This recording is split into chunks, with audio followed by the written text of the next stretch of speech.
s'adresse à Joseph, on m'a rapporté que si on te raconte un rêve, tu pourrais l'expliquer. Joseph lui dit, non, pas moi, mais Dieu, qui saura te dire ce qu'il est utile à Pharaon de savoir. Alors le Pharaon raconte son rêve. Eh bien, voilà, je me promenais le long du Nil et j'ai vu cette vache bien grasse et bien nourrie qui se nourrissait. Et puis derrière sont arrivées cette vache maigre, malade, mal portante, comme jamais je n'en ai vu en Égypte. Et ces vaches maigres se sont jetées sur les vaches grasses et les ont dévorées, et pourtant elles sont restées toujours aussi maigres. Et puis j'ai vu sept beaux épis de blé avec beaucoup de grains dorés et mûrs. Et derrière il y avait cette tige de blé décharnée et sèche. Et les tiges décharnées ont dévoré les beaux épis de blé et sont restés pourtant maigres et décharnés. Est-ce que tu saurais m'expliquer ce rêve? Joseph lui dit, c'est Dieu qui t'avertit de ce qui va arriver sur la région Pharaon. Il va y avoir 7 années de très bonnes récoltes dans tes champs et dans les champs de la région. Et puis ensuite, elles seront suivies de 7 années de mauvaises récoltes et de disettes. Ce sera la famine sur toute la région, et y compris en Égypte, sauf si un sage sait faire des provisions pendant les bonnes récoltes pour en avoir encore ensuite. Le Pharaon est étonné et un peu subjugué de cette bonne réponse. Il reconnaît que Joseph a l'Esprit de Dieu avec lui. Alors, il lui fait confiance et il lui donne autorité sur l'Égypte et il lui donne mission de faire des provisions pendant les bonnes récoltes et de partager ensuite le blé des provisions pendant les années mauvaises.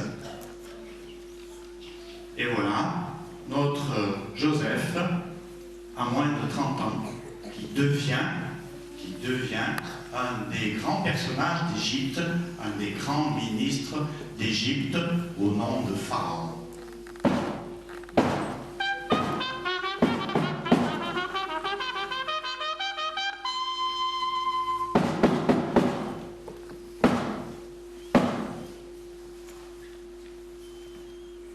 Les saisons passent, les années passent.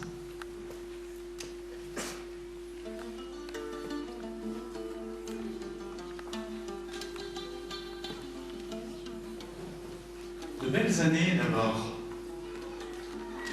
De belles années avec de bonnes récoltes.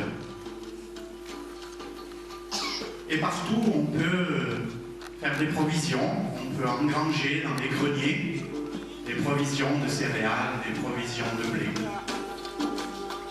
Pendant effectivement 7 ans.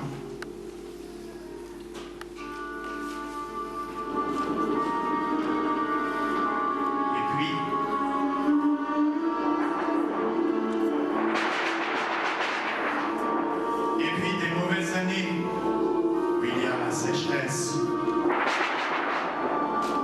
où il y a la pluie, les inondations, où il y aura des intempéries, des orages. Les mauvaises années où toutes les récoltes sont gâchées.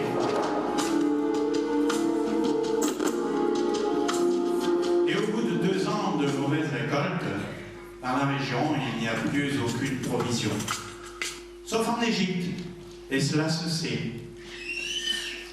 Alors, Joseph, le grand intendant du Pharaon, voit arriver, même de très loin quelquefois, assez souvent, des caravanes qui viennent pour tenter d'obtenir des achats de blé.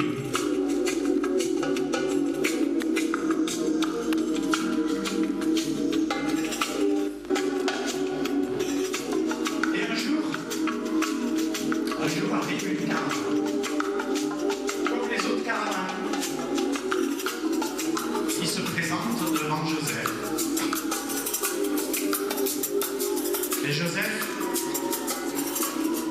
dans cette caravane, reconnaît qu'elle est conduite par ses frères. Lui, il les reconnaît, mais eux ne le reconnaissent pas. Comment pourrait-il imaginer que le jeune qu'ils ont laissé à 17 ans au fond d'une citerne puisse être devenu maintenant, 20 ans plus tard, l'un des principaux personnages d'Égypte, grand intendant des récoltes des provisions?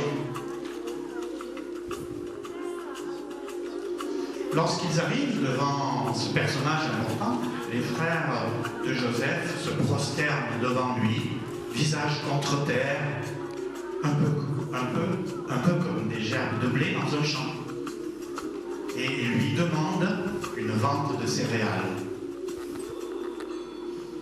Sans se faire connaître, Joseph les interroge sur leur voyage, sur leur pays, sur leur famille. Et donc, ils sont amenés à parler de Canaan, de leur père qui s'appelle Jacob, et de leur plus jeune fils, Benjamin, qui est resté au campement à Canaan.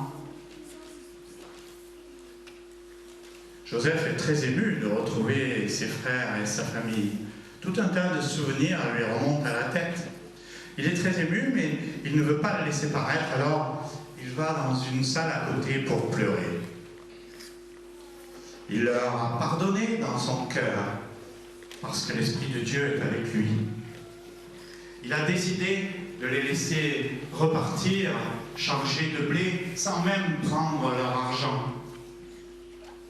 Mais d'abord, il veut leur faire peur et les mettre à l'épreuve. Alors, il revient vers eux et il fait semblant de croire qu'ils peuvent être des espions. Et il les met 3 jours en prison. Et puis, il les laisse partir, mais il garde l'un des frères en prison en Égypte pour les obliger à revenir dans un autre voyage avec leur jeune frère Benjamin.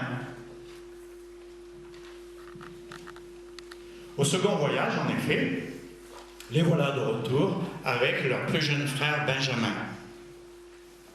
Malgré les craintes, les grandes craintes de Jacob, leur père, qui n'aurait pas voulu se séparer de son plus jeune fils Benjamin. À ce second voyage, Joseph les accueille bien. Il les mène même chez lui, dans sa belle maison, et il leur offre un grand repas. Il les accueille bien, mais à la fin, il accuse Benjamin d'avoir volé une coupe d'argent que lui-même, Joseph, avait fait cacher dans le sac de blé de Benjamin. Alors, il déclare solennellement, y compris devant sa garde, que les frères peuvent partir, mais qu'il gardera Benjamin en prison avec lui en Égypte. Alors, tous les autres frères sont émus et paniqués. Ils se jettent à ses pieds. Ils se jettent à ses pieds et chacun, tour à tour, est volontaire pour dire « Garde-moi en prison, moi, à la place de Benjamin, mais laisse partir Benjamin en Canaan. » Tous, les uns après les autres, disent cela. Ils le supplient de laisser repartir Benjamin vers son père, car ils disent « Si notre père Jacob ne voit pas revenir Benjamin, il va mourir de chagrin, car déjà, il y a longtemps, Jacob a pleuré longtemps la perte d'un jeune fils. » En entendant cela, bien entendu, Joseph est très ému et bouleversé. Et alors, là, il n'y tient plus, il craque, comme on dit, et il se fait reconnaître par ses frères.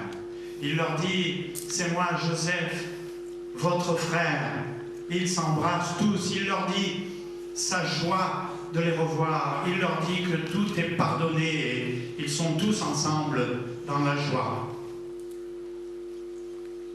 Vous devinez aussi la joie de Jacob, quand il a su que son fils Joseph n'était pas mort et qu'il était puissant en Égypte et qu'il souhaitait les réunir tous avec lui en Égypte.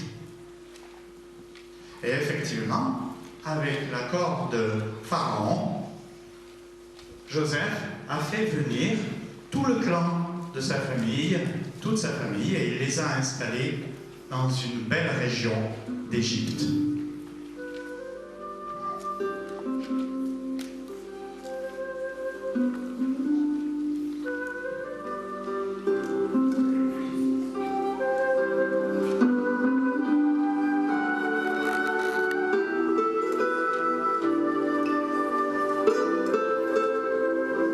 Joseph a réalisé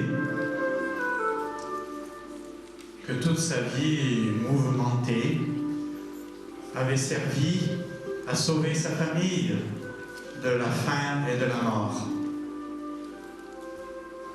Il a réalisé que c'était sans doute la volonté de Dieu qui l'avait toujours accompagné et qu'en quelque sorte, il avait été envoyé en avant, en Égypte, pour apporter le salut de sa famille et des descendants de Jacob. Voilà, l'histoire de Joseph se termine, mais dans les descendants de Jacob, il y a beaucoup d'autres événements, et on peut les lire dans la Bible.